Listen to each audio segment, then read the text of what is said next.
फैसले होते हैं तो सुप्रीम कोर्ट उन्हें पलट देता है, या फिर एक लॉन्ग टर्म सीरियस प्लेयर के लिए अब भी मौका है भारत में? वर्ल्ड में सब जगह पे आप देखेंगे तो ज्यादा करके 3 या 4 या 5 प्लेयर्स हैं, यहां 15 हो चुके हैं। सो आई थिंक कंसोलिडेशन जरूर होगी। ऑब्वियसली कंट्री तो आपको पता ही है कितनी बड़ी है, तो टेलीकॉम अपॉर्चुनिटी तो बहुत बड़ी है, पर एक कंसोलिडेशन से जो लोग हैं उधर, और ये अगर कंसोलिडेशन होगी तो प्रॉफिटेबिलिटी भी बढ़ेगी। आपको पता है कि टैरिफ ऊपर जा ही रहे हैं, so sector is very good. Obviously, it has been surrounded by certain questions which have been raised by all these people correctly at that. So let's see how the outcome is. It's not that आप और मैं mobile phone use करना बंद कर देंगे। जी, तो गुल यहाँ पर कह रहे हैं कि सेक्टर में कंसोलिडेशन हो सकती है। राजीव, आप खुद टेलीकॉम सेक्टर से जुड़े रहे हैं और बिजनेस की बारीकियों को अच्छे से समझते भी हैं। आप भी मानते हैं सेक्टर में कंसोलिडेशन का दौर अब शुरू होगा, जबकि सुप्रीम कोर्ट ने इसके लिए एक अच्छा मौका भी दे दिया है?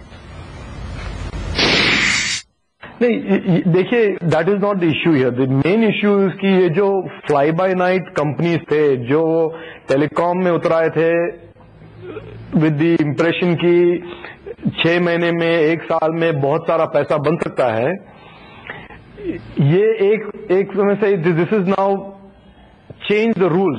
ओनली लॉन्ग टर्म प्लेयर्स और जो लॉन्ग टर्म सीरियस कंपनीज हैं टेलीकॉम में आएंगे, और जो लॉन्ग टर्म इन्वेस्टर्स हैं वो ही आएंगे, और वो लॉन्ग टर्म वैल्यू क्रिएट करेंगे, लॉन्ग टर्म प्रॉफिट बनाएंगे।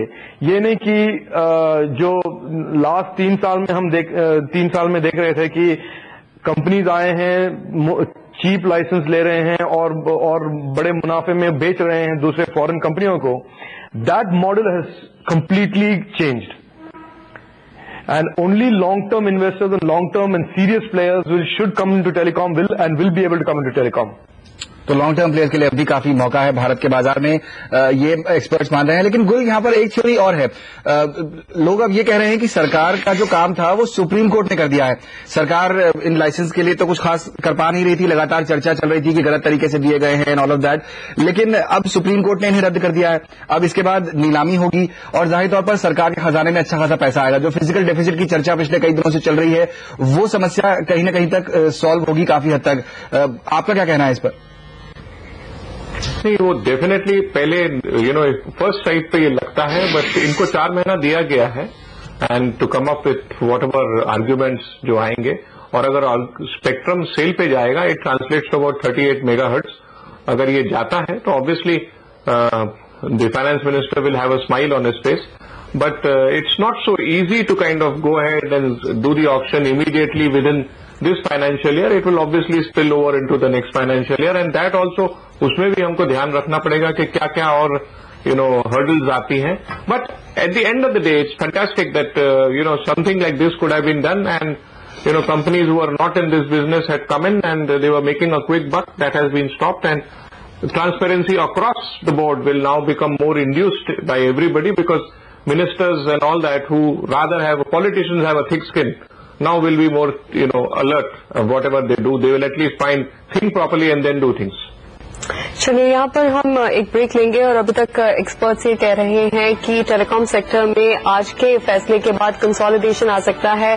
आज का फैसले को अगर पॉजिटिवली देखा जाए तो सौमित्र, यहाँ पर अब जो सीरियस प्लेयर्स हैं वही टिकना भी पसंद करेंगे और इसको एक पॉजिटिव तौर पर भी देखा जा सकता है। लेकिन ब्रेक के बाद हम देखेंगे कि राजनीतिक गलियारों में ये फैसला क्या हलचल मचा सकता है और फाइनेंशियल हेल्थ पर क्या असर पड़ सकता है टेलीकॉम कंपनियों की।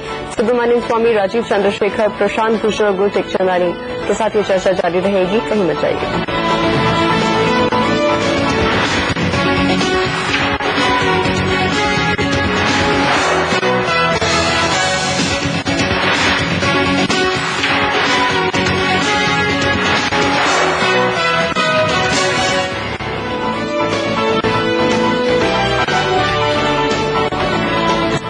आज सुप्रीम कोर्ट ने 122 लाइसेंसेस को रद्द कर दिया है जो कि ए राजा के कार्यकाल के दौरान टेलीकॉम कंपनियों को बांटे गए थे, और इसी मसले पर हम अपनी चर्चा को आगे बढ़ाते हैं। चलते हैं राजीव के पास। राजीव, टेलीकॉम कंपनियों को अब नई प्राइसिंग के हिसाब से स्पेक्ट्रम लेना होगा। ये बताइए, क्या उनकी हालत है ऐसी कि वो इस भार को सह सकें, क्योंकि पहले से ही वो ब्लीड कर रहे हैं? देखिए, ऐसा है कि ये तो गवर्नमेंट पॉलिसी हो नहीं सकता कि हम स्पेक्ट्रम अफोर्डेबल बनाएं, कंपनीज जो अफोर्ड कर सकते हैं वही बिड करें। जो बिड कर सकते हैं वो आएंगे, जो लॉन्ग टर्म इन्वेस्टर्स हैं, जो पैसा जिनके पास बैलेंस शीट्स हैं, कैपिटल हैं, वही इन्वेस्ट करेंगे। जो छोटे मोटे कंपनी पहले they wanted to come in here and make a quick मुनाफा, वो नहीं आ सकेंगे। This is the reality of the business and that is the reality that people have to live with. Swamy साहब, यहाँ पर अब चिदम्बरम का जो मामला है वो तो ट्रायल कोर्ट में चला गया है, ऐसे में अब आपकी आगे की रणनीति क्या होगी? अब रणनीति तो तब फैसला जब देगी ट्रायल कोर्ट 4 तारीख, तब भी हम उसकी खुलासा कर सकते हैं। अभी मैंने सारा बहस कर दी है कि चिदम्बरम को सह आरोपी बनाना है और कोर्ट ने ऑर्डर्स रिजर्व किए हैं और 4 तारीख को डिलीवर करेंगे। तो उसके बाद मैं अपना रणनीति बताऊंगा कि अगला किसका नाम आना है, किस प्रकार से हम आगे बढ़ना है। अब ये सुप्रीम कोर्ट ने भी कह दिया है कि ट्रायल कोर्ट फैसला कर सकती है कि सीबीआई इंक्वायरी की आवश्यकता है कि नहीं।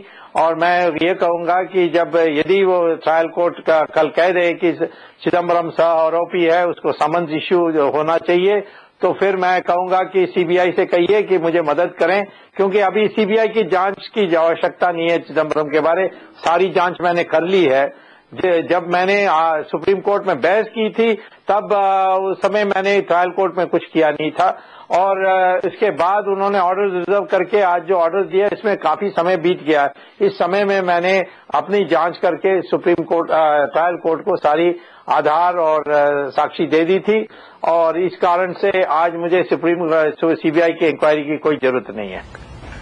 भूषण साहब, सरकार तो कह रही है कि वो सुप्रीम कोर्ट के आदेश को मानेगी, लेकिन जिन कंपनियों के खिलाफ आदेश गया है उनके लिए आगे क्या कोई कानूनी रास्ता बचता है? आप क्योंकि वकील भी हैं, तो वकील के तौर पर आप कोई लीगल रास्ता देखते हैं उनके लिए?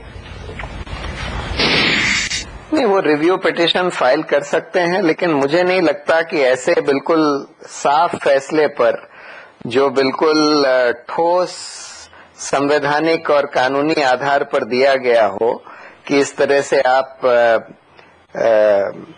आर्टिकल 14 के खिलाफ जाकर इतनी हजारों करोड़ की संपत्ति कौड़ियों के दाम पर इस तरह से फर्स्ट कम फर्स्ट सर्व्ड को भी वायलेट करके और कट ऑफ डेट को प्रीपोन करके इस तरह से नहीं दे सकते थे और लिहाजा ये सारे लाइसेंसेस रद्द होने चाहिए, फिर से ऑक्शन होना चाहिए, जिससे कि कम से कम सार्वजनिक संपत्ति का जो नुकसान हुआ है, इसका पब्लिक एक्सचेकर को जो नुकसान हुआ है वो कम से कम कुछ उसकी भरवाई हो सके। इसको अब रिव्यू कराना मेरी राय में नहीं लगता कि कोई पॉसिबल होगा। गुल, आखिरी सवाल आपसे जानना चाहूंगा और वो ये कि अब इस सेक्टर को, टेलीकॉम सेक्टर को पूरे आप कैसे देखेंगे? क्या निवेशक को थोड़ा दूर रहना चाहिए क्योंकि अभी भी कुछ अनसर्टिनिटी है, या फिर अब आप कुछ एस्टैब्लिश्ड कंपनियों के साथ एस्टैब्लिश्ड प्लेयर्स के पर दांव लगाना चाहेंगे? आई थिंक एस्टैब्लिश्ड प्लेयर्स को एक फायदा होगा क्योंकि ultimately with number portability, mobile number portability, जो भी एस्टैब्लिश्ड प्लेयर्स हैं उनकी तरफ पीपल विल गो और अल्टीमेटली जो कंपनीज जिन पे आरोप लगे हैं या जिनका नाम अंडर कुछ क्लाउड है उधर से शायद MNP हो जाएगा और आगे वो कंपनी जो एस्टैब्लिश्ड है वो गेन करेंगी। That is the expectation and hopefully right it will not go back to 2000, it will get put paid here. जी, सुब्रमण्यम स्वामी, राजीव चंद्रशेखर, प्रशांत भूषण और गुलतेज चंदानी, आप सभी का बहुत बहुत शुक्रिया हमारे साथ चर्चा में शामिल होने के लिए और अपने व्यूज हमारे साथ शेयर करने के लिए।